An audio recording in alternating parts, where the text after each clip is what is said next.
What are the depths of men's evil? Stranded on the far side of the earth, one man ordered the brutal executions of nearly 200 innocent men, women, and children. This is the dark story of the Batavia massacre. As always, viewer discretion is advised. Batavia was a trading ship built in Amsterdam in 1628 by the Dutch East India Company. The ship was christened Batavia, named after the most important city in the Dutch colonies. Her maiden voyage was to sail halfway across the world and visit her namesake, but in a cruel twist of irony, the Batavia never reached her destination. At 150 feet, the Batavia was the pride of a fleet of merchant ships that would travel to the so-called Spice Islands to trade for pepper, nutmeg, and mace, highly prized luxuries worth more than their weight in gold. For decades, the Dutch Republic dominated the global spice trade, reaping enormous benefits from the lucrative profits, which propelled the Dutch into a golden age. On October 29, 1628, Batavia set sail, commanded by Francisco Pelset, an experienced, if not well-liked commander. Records tell of 315 passengers, crew, and a company of soldiers packed onto the ship, many hoping to make a new life in the colonies. The ship was also laden with gold and silver necessary to exchange for the expensive spices they would load before making the long journey back to Europe. Sailing as a convoy, the ships took a route far south of the African Southern Cape before turning east to pick up the strong trade winds known as the Roaring Forties. This was a risky manoeuvre. The ship's crew had no way of determining their longitude as they sailed east, having to guess by dead reckoning, a notoriously inaccurate method of determining how far a ship had sailed. Whilst dark clouds gathered and the strong trade winds filled the ship's sails, a mutiny was brewing aboard. Batavia shared power between two men, the fleet commander, Pelset, and the ship's captain, Arian Jacobs. Bad blood flowed between the two, stemming from an incident 2 years prior when the commander accused the captain of public drunkenness, causing him great humiliation. The captain Jacobs found an ally in the fleet's deputy, Jeronimus Cornelisz, a bankrupt apothecary fleeing the Netherlands on accusations of heresy. Together, they plotted a mutiny to overthrow the commander. With the king's ransom in gold, the promise of a new life on a distant shore proved irresistible to the two men. The plot was simple. They would convince a crewman to molest a beautiful and high-status passenger named Lucretia Jans, somewhere alone and isolated on the ship.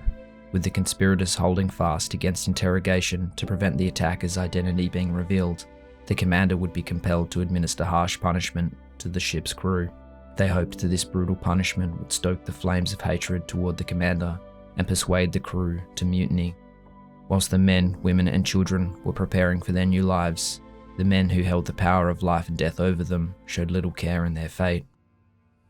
The conspirators' plan failed. A man was arrested for the crime and sent to the brig, but the commander made the fateful decision to wait until they landed in Batavia before he was put on trial. For now, the conspirators' plot remained hidden. Several weeks out from the Dutch East Indies, a violent storm erupted, separating the Batavia from the safety of the fleet. The commander, well aware of their isolation, suspected a growing plot against him as they drifted alone in the vast ocean.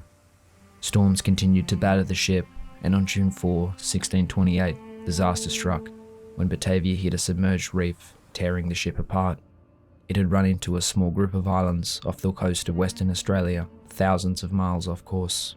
In the early hours of the morning, water flooded into the ship as it slowly started to sink. Awoken in the dark, the sound of splitting wood signalled a death sentence.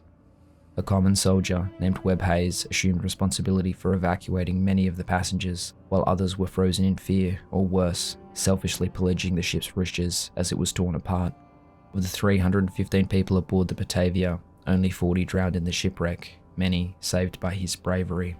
As daylight broke, dry land could be spotted only a short distance away, providing a meagre glimmer of hope. The commander and the soldier Hayes led the survivors to an island, now known as Beacon Island, where they organised a makeshift camp.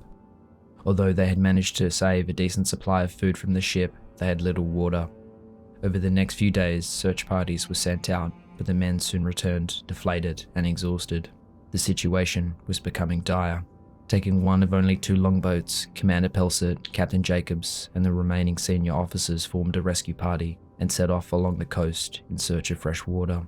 But the inhospitable landscape yielded no respite as they ventured further from Beacon Island. The commander made the difficult decision to continue north, rowing for the port of Batavia, their best chance of rescue, almost 2,000 miles away.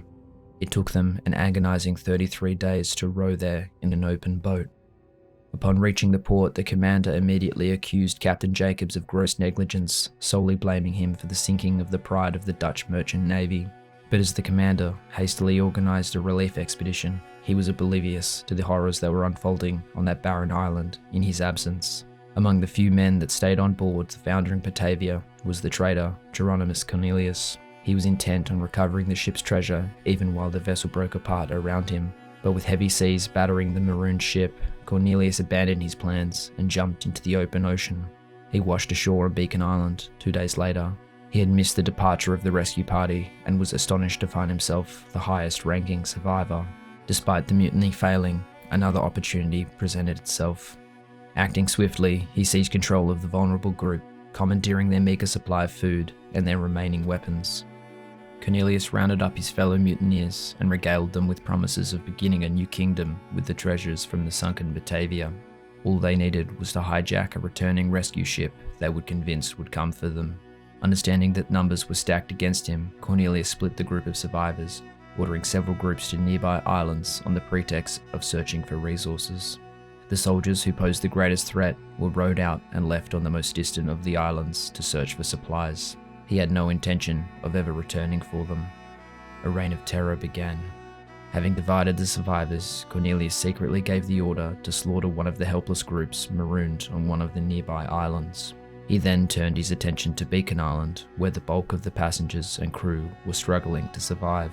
Keeping up the pretense that he was acting in their best interest, Cornelisz targeted the strongest men first, claiming that they had committed crimes such as theft and punished them with execution.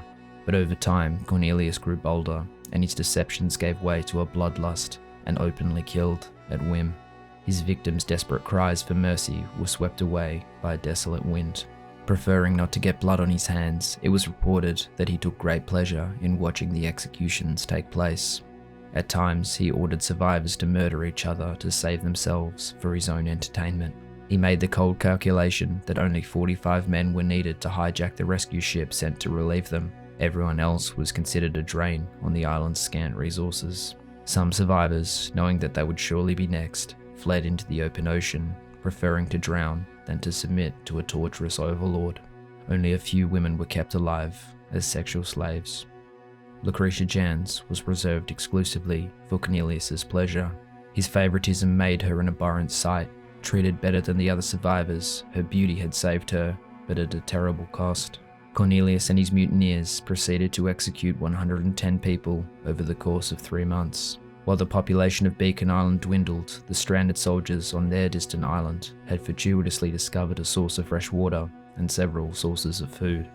Cornelisz must have cursed when he saw smoke signals arising from a distant island almost 2 months after the sinking.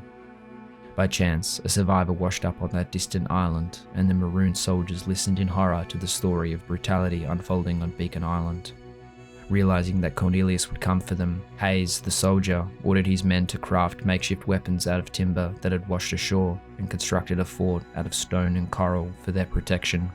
Quickly running out of options on Beacon Island, Cornelisz knew that the soldiers must have found supplies to sustain them for so long. Whilst the mutineers starved and weakened, the soldiers on their island had regained their strength. Amongst the mutineers, a decision was made. Cornelisz and several of his close conspirators would row for the distant island and put the men there to the sword. Coming ashore, he was surprised to encounter well-prepared defenders, and a bloody battle ensued between the two groups. The mutineers approached the makeshift fort, attempting to storm it by force, but were beaten back. Even with their primitive weapons, the soldiers were in better health and managed to repulse the attacks. Regrouping on the beach, the mutineers changed their tactics. During the sinking, several muskets had been saved, and the limited ammunition that had been kept in reserve in preparation for attacking any rescue ship that would come for them was brought to bear. Cornelisz knew that he would be weakened when the moment came to hijack the rescue ship, but he had to eliminate the desperate soldiers holed up in their meagre defences. As he ordered his men forward from the beach, the soldiers sallied forth out of their fort and were immediately struck down with a withering fire of musket shot. The soldiers, in that moment, must have realized that they were now doomed. But in one of history's most serendipitous moments, a cry rang out that stopped the fighting. To the north, a sail was spotted on the horizon, a ship sailing directly toward them. Panic immediately fell on the mutineers. Should they press the attack on the fort or return to the Beacon Island to gather as many men as possible in the hopes of attacking the rescue ship? But Hayes had only one option. He had to make it to the ship first. Ordering his men to abandon the fort, they raced down to the beach and managed to seize one of the longboats that was left behind by the mutineers. Unsure of what to do, Cornelisz and his men watched them depart, realizing that their control of the situation was now gone. Hayes and his men, with a grim determination, rowed with all their strength. Reaching the rescue ship, the soldiers climbed aboard and were astounded to find their old commander waiting for them. The dreadful tale was told, and the heinous crimes of Cornelisz were laid bare to an astonished Commander Pelset. Without delay, Pelset made sail for the soldiers' island, intent on capturing the stranded mutineers alive. As the rescue party stepped ashore, the mutineers laid down their arms and surrendered, weeping confessions, but their fate was sealed. Knowing that his ship would already be overcrowded with the starving survivors, the commander elected a summary court-martial. Rounding up the ringleaders, the mutineers were questioned, and those found guilty were executed for their crimes of mutiny, theft, and murder. For his role in instigating the massacre, Cornelisz first had his hands cut off. A hasty gallows was erected, and as the noose was fastened to his neck, a crowd formed. The victims of his tyrannical reign silently watched as the barrel was kicked from underneath him. His fellow conspirators, who were not found guilty of murder, were ordered to be transported to the nearby mainland of Australia and were stranded in a vast and empty desert. Their fates are unknown. Commander Pelset spared several of the mutineers to stand trial back in the Dutch East Indies as witnesses to the terrible crimes that were committed on Beacon Island. 122 souls were rescued from the original 315 who had set sail from Amsterdam 10 months before. Arriving in Batavia, an assembled court ordered 5 men hanged for their part in the killings, with several more being severely flogged or keel-hauled. One man was given the worst punishment of all, being broken on the wheel, a cruel punishment whereby a heavy wooden wheel was dropped on the accused, starting from the feet and slowly working up the body until the criminal was mutilated beyond all recognition. Since his co-conspirators were now dead, there was no one who could confirm that Captain Jacobs had originally orchestrated the mutiny. He successfully convinced the court of his innocence and was released due to lack of evidence. The charges of negligence were also dropped. History does not record his fate. Pelset, facing a board of inquiry, was deemed to be partly responsible for the affair, having failed to keep discipline in check on the ship and for making the poor decision to take his most senior and loyal officers with him on his rescue voyage north, leaving defenseless survivors in the hands of brutal killers. He was stripped of his position as commander and his assets were seized. Pelset died only a year later, presumably from the stress of the ordeal. After enduring unspeakable hardships, Lucretia Jans survived the ordeal, and upon her return to the Dutch East Indies, she was brought forward on charges of playing a part in the disaster. She denied these accusations, and the court authorized the use of torture to gain a confession. Steady in her resolve, Lucretia was eventually acquitted. But rumours continued to whisper of her siren-like beauty that compelled men to madness and brutality. Following the trial, the Dutch East India Company limited the number of women allowed aboard trading ships, believing that their presence caused disturbances amongst the crew. The court documents speak of her role in instigating the provocation, some of whom lost their lives owing to her backhandedness. The massacre of innocent men, women, and children at the hands of a cruel and arbitrary tyrant lay bare the depths of men's evil.